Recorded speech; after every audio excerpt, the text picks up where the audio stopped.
Well, welcome to sunny Christchurch. Thank you for coming along.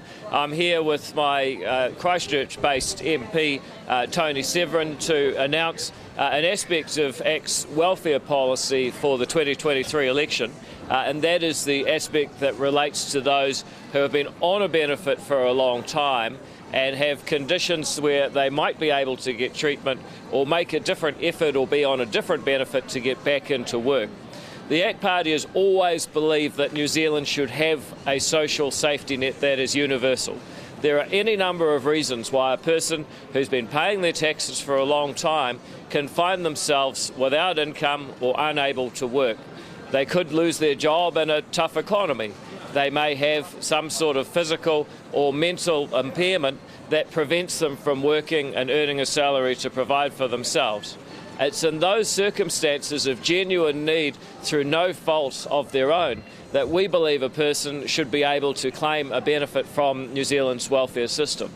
However, it's also true that with that right and that benefit becomes an obligation to do your best to support yourself when you can. And for the most part, Kiwis take that obligation very seriously and are proud to provide for themselves.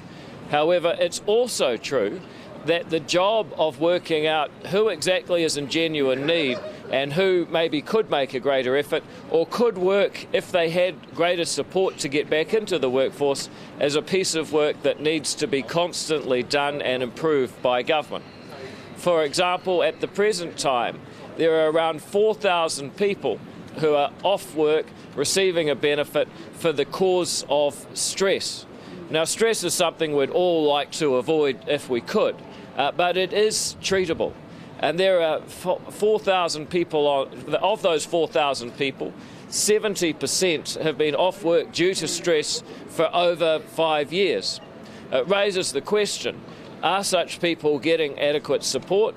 And frankly, are they getting adequate pressure to be back in the workforce if it's possible? There's also around 4,000 people who are out of work and have been for a period of 1 year or more due to addiction to substances. Now, substance addiction is a serious and difficult problem that many people have faced throughout their life. However, it is generally treatable, and there's a moral question of whether someone who is continuing without seeking any kind of help to abuse substances should be getting a benefit from the state. Is the state, in fact, by putting no conditions on that benefit, subsidising self-harmful behaviour?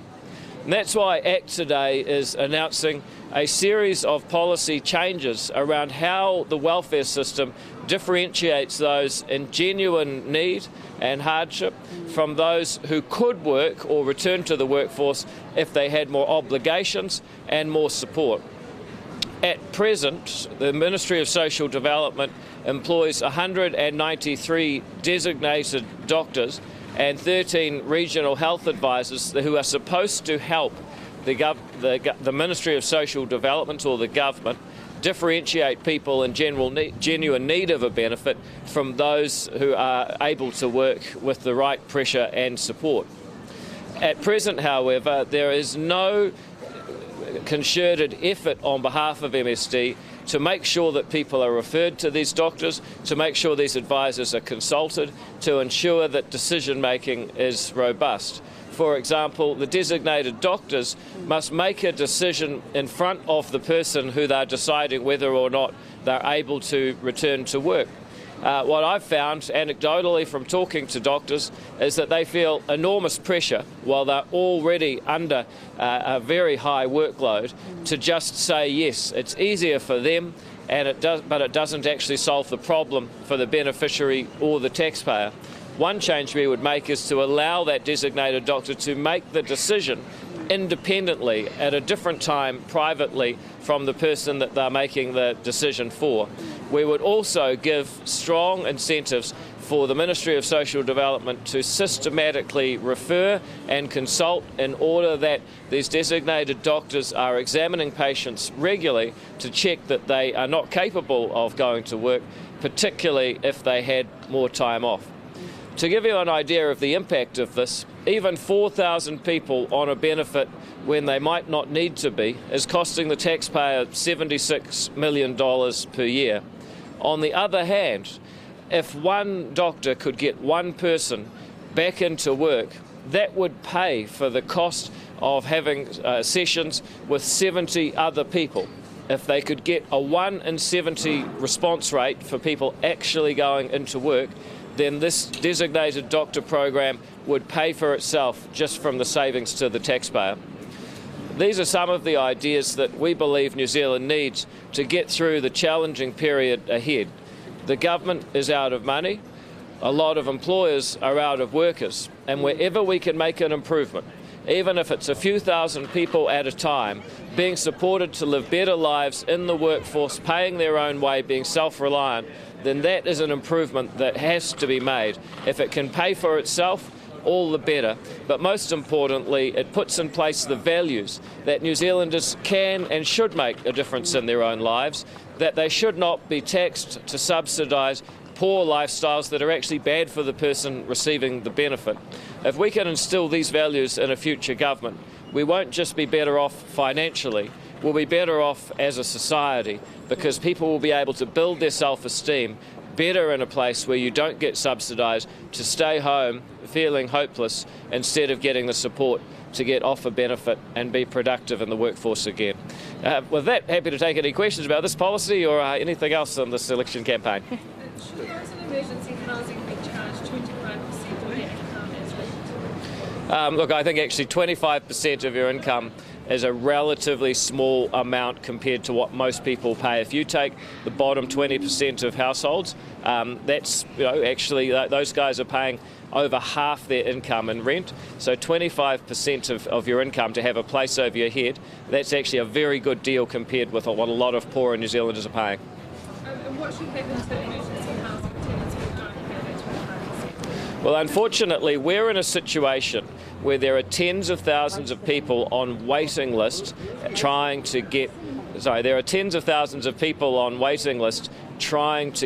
emergency or other housing. So I say if you have to have some people not in that emergency housing, then it's critical that people who follow the rules and pay the bills get a priority until that shortage can be alleviated. Only 22% have actually paid, so shouldn't that policy be scrapped? No, the values behind this government need to be that people can actually make a difference in their own lives. Continuing to house people who don't pay their bills while others languish on waiting lists with nowhere to go, that's a failure of values on behalf of this government. What support services would ACT offer up to those with substance abuse or addiction? Yeah, our view, our mental health policy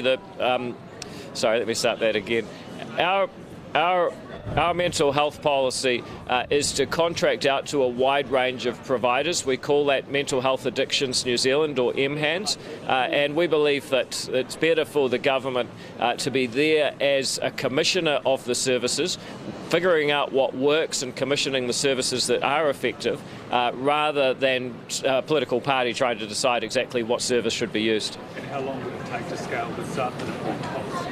Well, I see there's a lot of people in the mental health sector who feel that they are not being properly consulted or used. Gumboot Friday is just the sort of tip of that particular iceberg. So it will take time, but I believe that we can move very rapidly, and I believe that this can be self-funding, because at the moment, if you leave someone on a benefit for 5 years, you talk about 4,000 people on a benefit for a year, that's $76 million a year. Over 5 years, that's almost $400 million. So I believe that we can self-fund this kind of work, because as long as someone's on a benefit, they're costing you more money anyway. Under this government, there's really been no emphasis on moving people off benefits into work. One of the KPIs we would give to the Chief Executive of the Ministry of Social Development is actually getting people off benefits into work and restore the focus on doing this again. These treatment services are optional, but these people face losing their benefit if they don't engage. Is that really optional? No, I think there should be some mutual obligation. If you want the money from other taxpayers who are going to work, you've got to make an effort to improve yourself, and if it means that you beat your addiction, it might be good for you too. So you believe that substance abuse is a health issue? You've got to at least be making an effort. We're talking about people who make no effort to beat their addiction and become productive, but continue to be subsidised by other taxpayers who do go to work. That's not right, it's not fair, and it's not actually good for the person being paid to stay home with addictions either. David, what number of beneficiaries could lose their benefit ultimately through this policy? Well, if you look at the number, for example, that are identified as being on a benefit for a substance addiction, that's 4,000 people. But the number we want to lose their benefit is 0 until they get back into work. At that point, we want it to be all of them. The new research shows for the first time the potential of New Zealand's blue carbon habitats like mangroves to soak up and store carbon. Would you commit to investing in restoring these ecosystems in the government? ACT's policy is to have an emissions trading scheme that means you get money for absorbing carbon dioxide. So we wouldn't commit to a politician picking a particular project. We would commit to the emissions trading scheme being stable and making it profitable to do projects that sequester carbon. In fact, our policy about energy just last Sunday said we've got to start thinking hard about how the ETS rewards carbon sequestration. But I don't think it's right for a politician who may not know a lot about the science of this particular area to start cherry-picking particular projects. The numbers show that a lot of these people not all of these people are abusing illegal substances. A large number are actually abusing alcohol. How do you deal with that? Yeah, well, we're not so interested in whether the substance is legal or illegal. There's a lot of debate about which substances should be legal or illegal. We're interested in the effects on their life and ultimately the taxpayer.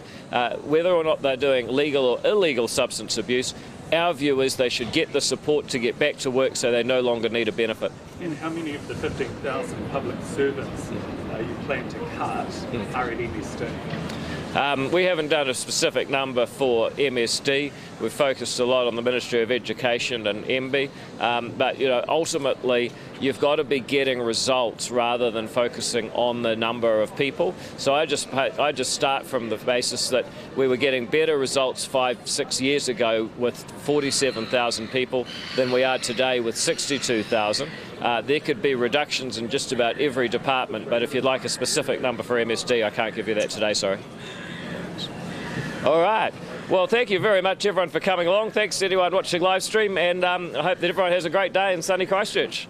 We're going to go talk to a few business owners in the mall. Okay. Thank you very much. Thank you.